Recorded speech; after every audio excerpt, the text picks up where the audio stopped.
Salam alaikum wa rahmatullah wa barakatuh. Comme chaque semaine, aujourd'hui, je vais vous présenter mon billet qui a pour objet ce fameux rapport gouvernemental qui est consacré à, je cite, l'influence des frères musulmans en France et qui véritablement mérite qu'on le lise pour ce qu'il est.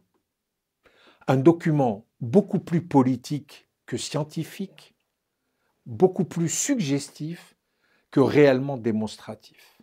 Et comme souvent, dans ce type de production, les chiffres sont extrêmement rares, les sources souvent absentes et les extrapolations très nombreuses. Le cœur de ce rapport prétend cartographier un écosystème frériste sur le territoire national. Mais très vite, hélas, la méthodologie s'effiloche. On ne sait jamais vraiment sur quelles données repose cette cartographie. Le rapport cite pêle-mêle des noms d'associations et même d'imams, de figures publiques parfois à peine connues, sans qu'aucune grille d'analyse claire ne vienne justifier leur présence dans le dit rapport. Le lien avec les frères musulmans, parfois direct, mais hélas, parfois supposé, parfois simplement idéologique, et souvent une simple proximité de discours suffit à inscrire des individus dans cette nébuleuse frériste. Et c'est là, pour moi, le premier problème. La confusion entre influence, inspiration, affinité culturelle ou religieuse et engagement politique actif.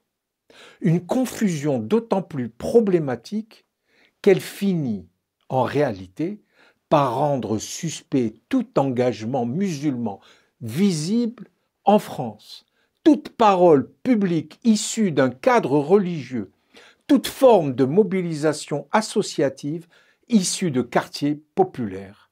Et nous sommes dans cet écosystème frériste. Le chiffre central du rapport est pourtant clair. Environ 400 individus formeraient ce que on appelle dans ce rapport le noyau dur de cette mouvance frériste. Sur une population musulmane estimée en France entre 6 et 7-8 millions de personnes, cela représente environ 0,005%. Faut-il pour autant que la République déploie un appareil d'exception pour faire face à ce que l'on nous présente comme une menace diffuse et multiforme? On touche ici à un second angle mort de ce document, l'absence de hiérarchisation du risque. Tout y est mis sur le même plan. Action militante, tribune publique, simples opinions. La notion de danger semble davantage construite sur un faisceau de signaux faibles que sur des faits établis. Aucun cas d'appel à la violence, aucun projet de subversion institutionnelle, aucune infraction pénale sérieuse n'est mise en avant dans ce texte.